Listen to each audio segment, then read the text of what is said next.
Hello everyone, and welcome to my new and improved time attack guide for Gorod Krovi. My name is Raiderhorn, and in this video I will be covering some strategies that I didn't do last time, as well as going in depth on my new and improved strategy that has got me some insanely fast times of under 25 minutes with no mega gumballs. You can also check the video description for some timestamps on when I cover certain subjects. Without further ado, let's go over the Gobblegum setup. For those that choose to run no megas, you'll be focusing on just 2 gumballs, which are stock option for bottomless mags and more time spent shooting things rather than reloading, and alchemical antithesis for free ammo. Any others that you put on are just for some extra buffs, but I would also run an in plain sight for protection, firing on all cylinders for some easier movement while killing zombies, and armamental accomplishment for a few other buffs. I recently prestiged, so I don't have firing on all cylinders, so you can throw in an always done swiftly instead. Honestly though, a 4th gumball isn't needed, so you could throw in projectile vomiting for shits and giggles if you really wanted. For those that do choose to run megas, you can throw in a Dead of Nuclear Winter, Fatal Contraption, Killjoy, Perkaholic, and if you want to pack a punch stuff, you can throw in either Wall Power, Crate Power, or Ephemeral Enhancement. Personally, I would choose Fatal Contraption over Killjoy, because it does the same job as an insta-kill, but with the benefit of using no ammo because you're using a minigun instead. There is another strategy that I've seen that uses Wall Power to get a Pack-a-Punch gun off the wall, then using the Disorderly Combat Gumball to cycle through tons of Pack-a-Punch weapons over the course of 5 minutes.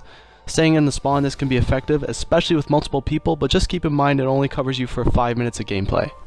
A quick word about weapon kits. Ideally you want max weapon level for every gun to get access to the fast mags attachment and eliminate the need for speed cola, but if you don't have it, then customize your weapons as best as you can. My new strategy does not allow you access to the speed cola machine, but I do cover what weapons are viable without fast mags and go over some other strategies that you can use speed cola with if you really need it. I don't like to run laser sight on guns that already have accurate hip firing like the KRM and the Argus, and I don't use rapid fire on guns that already shoot really fast like the Vesper. I also don't run long barrel on anything besides shotguns because most engagements in zombies are medium to close quarters, and long barrel on shotguns can help be effective at longer ranges. With those restrictions in mind, I run every other attachment not mentioned. Optics are your preference. Starting out the game is almost the same as my previous strategy, but with a few changes. The route that I take goes unchanged. I hit the Gobblegum machine at the beginning of rounds and throw 2 grenades as the Gobblegum is being generated. Then I pick it up and start my route. You want to get a stock option Gobblegum while going for your round 5 time attack, but if you don't get it, then try for an alchemical antithesis. From the Gobblegum window, I go by the window past the challenge boards, then to the window by the fountain, then over to the stone arch. I then make my way through the trenches and pick up zombies here. Lots of zombies do tend to spawn in the trenches, so make sure you run down here and get everything. Finally, I go back to my starting window. If the round hasn't ended by then, I double back through the middle towards the fountain to pick up any stragglers. Basically, it's one big circle. You should also only hit the Gobblegum machine about 2 times trying to get stock option, otherwise you'll be short on points for after your round 5 time attack. I don't pick up the Shiva anymore simply because I can do just fine without it. You should also buy ammo for your RK5 whenever you need it, as it's only 250 points and you can easily make that back, so don't be afraid to spam your trigger. Continue this route until you hit your round 5 time attack. As soon as you complete your round 5 time attack, your next objective is to turn on the power and immediately get set up in any of the spots mentioned in the video. I'm going to go over my new and improved strategy first, which is the subway car. Buy the spawn door and then get quick revive so you can keep moving through the door as you're drinking it. From the department store, you want to go through the operations bunker, then you want to go up the stairs through the armory on your way to the Dragon Command. In this gameplay, I kind of forgot what I was doing after I turned on the power, but you'll see me make my way to the subway car shortly after. Part of the reason I was also confused was I was short on points and had to go off script a little bit to try and get a gun. I have a close call because of this, but in your run you more than likely won't have this happen. You should buy a Vesper off the wall in the bunker, but if you prefer the VMP, then you can go with that as well on your way to the subway car. When you reach 4,500 points, you can then make your way to Juggernog by going through the 3rd floor of the department store from the armory. There are so many reasons why the subway car is the best choice, and I'll be going over all of them as the gameplay goes on. Because this spot is so good, I'm actually able to hold out here without Juggernog for a while. You can use this spot until you hit your round 20 time attack. It is possible, and easier to do than you'd think in this little cramped up car.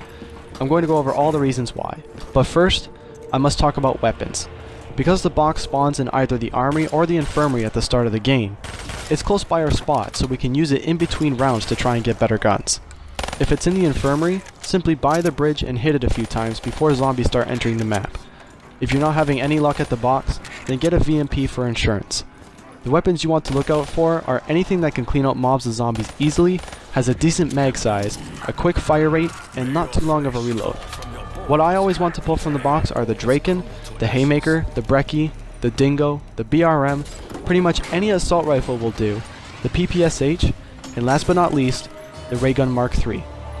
But out of all of those guns, the top 3 are the Raygun Mark III, the Draken, and the Haymaker. I want to make a special note about the Raygun Mark III, because it's so powerful. If you pull this weapon from the box, you're set for the rest of your run. You don't need any other gun than that, because it has it all. It can pierce tons of zombies at once, has a fast fire rate, incredible stopping power to deal with any threat, and a decent reload time. On top of that, its left gun has the ability to slow down zombies to create time for a reload. And if shot at, creates a mini Gersh device Apothicon Servant black hole type of effect, killing everything nearby. It's the ideal gun for your run.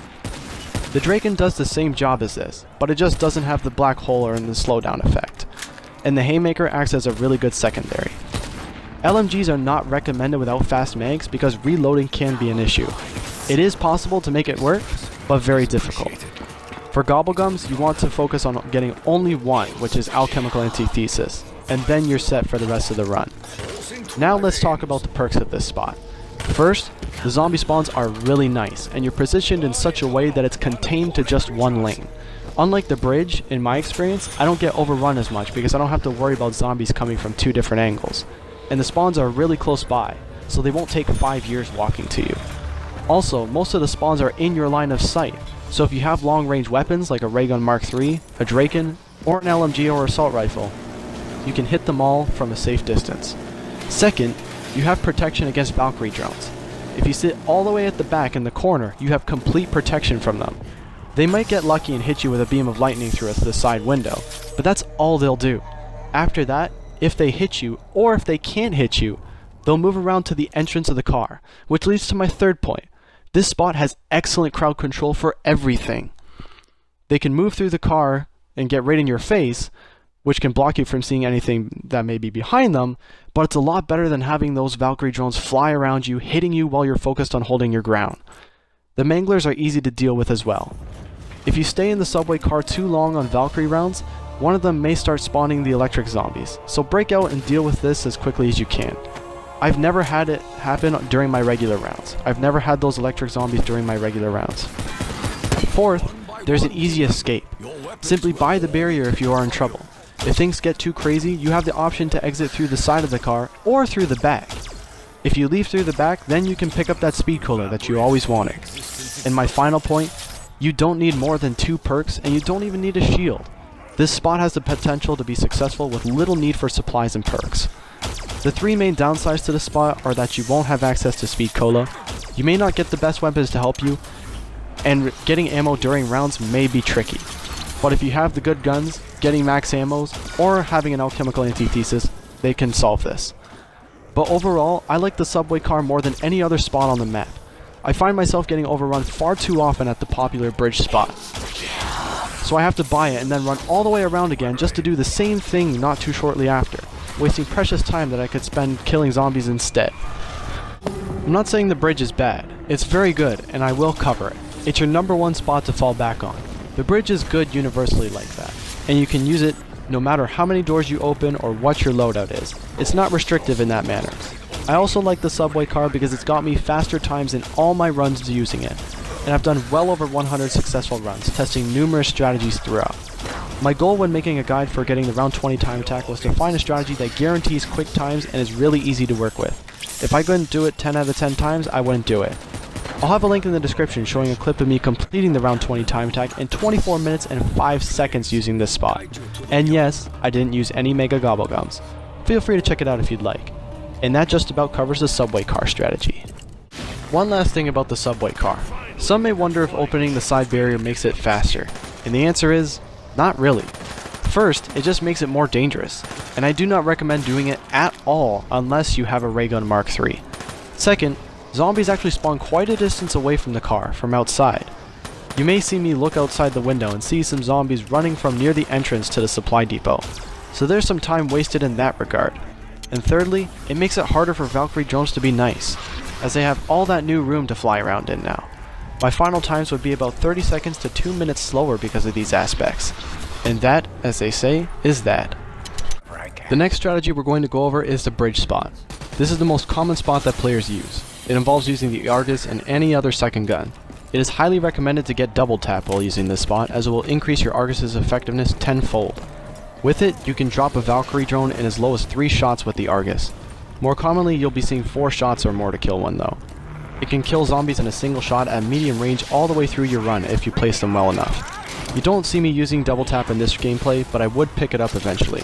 Simply buy the bridge when you're in trouble, then circle all the way around through the infirmary and through the department store and start again. You can buy Argus ammo when you need it on your way through the infirmary. The zombies only come from the steps and from the wall over to your left. Make sure to sit on top of the bridge lever so that way it's not out of reach if you need to make an escape. The Valkyries can be an annoyance and cause you to get overrun, but this may not happen every time. You may be able to stand your ground. The Manglers are not much of a pain either. Overall, this strategy is really simple and there's not much more that needs to be said than that. Stock option could be paired really well with this spot, as well as an in plain sight. My final times in this spot have really varied though, and I've gotten times as low as 28 minutes to as close as just under 32 minutes. If you're using another strategy and it falls apart, always fall back to this strategy and use it. The KN-44 spot in the tank factory is another area that I've seen get really fast times, because the zombie spawns in this one are also really quick. The KN-44 is reliable, good for headshots, and ammo is right beside you on the wall, so ammo is not an issue using this spot. With that in mind, adjust your Gobblegum game plan accordingly. Run something like an in plain sight, anywhere but here, or some kind of mega Gobblegum that allows you to kill everything off if things should get out of hand. A nice addition to this spot is you have a Gobblegum machine right around the corner from your ammo. I wouldn't advise using this spot without double tap and either speed cola or fast mags. Using the I-beam trap takes care of most of the wave for you, but it doesn't last forever. Zombies also have a spawn point in both of the side rooms, so you want to be patrolling those while you have the trap active. When the trap runs out, however, it can get pretty crazy, and waiting for it to recharge can feel like an eternity. Valkyrie drones also tend to pose a bit of a problem in this area. You could also train zombies down below near the broken wall if you want. It is one of the easier training spots in this map, but getting there from the Dragon console, down the ramp during the middle of a wave, good luck with that.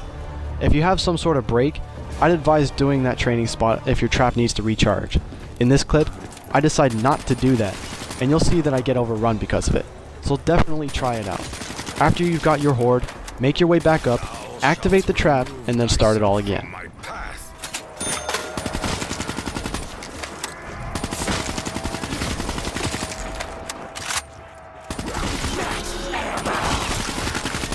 With our supplies replenished, your sickle. Similar to the subway car strategy is the giant arm strategy. Simply camp at the door beside double tap and turn on the finger trap when you can. That way you only have to watch the window. In earlier rounds you are able to survive without turning on the trap. The zombies spawn insanely fast through this window as you'll see here, so try to have the trap active as much as you can in order to turn your full attention to the window. You'd also want a decent weapon and try to keep the window boarded up as much as possible. The trap can take a while to recharge, and not only is it one of the shortest lasting traps in the map, the lever to activate it is in a choke point. If it was closer to the tank factory, this spot would be more viable, but it is what it is. In my experience, I have always been overrun using this spot, even with a ray gun Mark III. I wanted to cover it because it can be a nice spot to set up at, flying through a few rounds in potentially less than a minute each whilst getting that handy double tap during your run. If you get in trouble, or don't want to use it anymore, simply buy the door, pick up double tap, then use another strategy. Another strategy I want to cover that can help you fly through some rounds is the long haul strategy in the 3rd floor of the department store. I used this spot in my previous time attack guide and it's pretty effective, but it's not for the long term. Use the Kuda and have something like a Vesper as your secondary. The key to making this spot work is having the barrier to the armory closed and the window boarded up as much as possible. In my runs using this spot, I've been able to survive here with not that much trouble to as high as round 14, using only the Kuda and a Vesper. Ammo can be difficult to reach during the middle of a wave, so make sure you restock it after every round. The Valkyrie drones also path to the long haul, which is nice.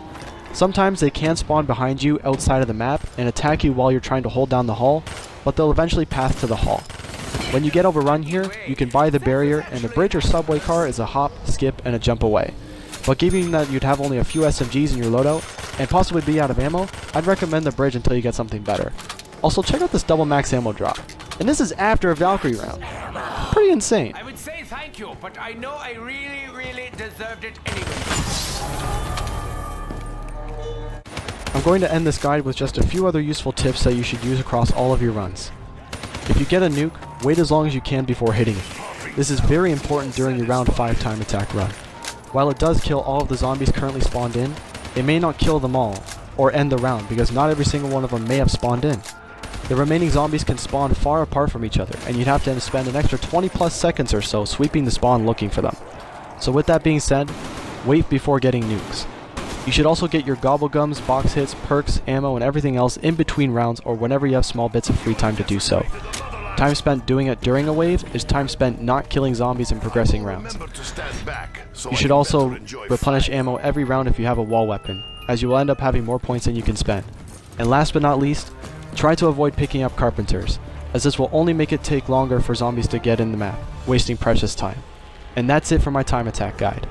I didn't go over a bunker strategy because to me it's a pretty high setup and I've had trouble making it work, so that's why I didn't include it.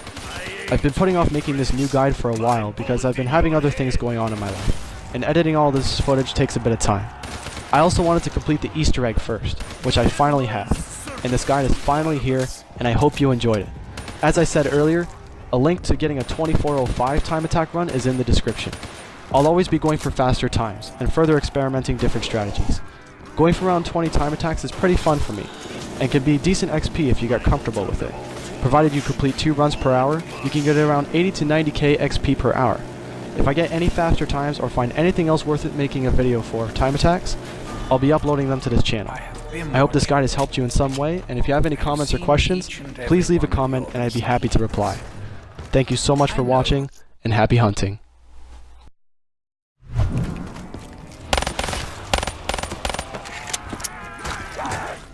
Oh my god. Oh my god. Get the fuck out of here! Get fucking juked! Oh my god, no way! Oh my god. This instrument ensures that their deaths are more Oh my, oh man. I'm recording that.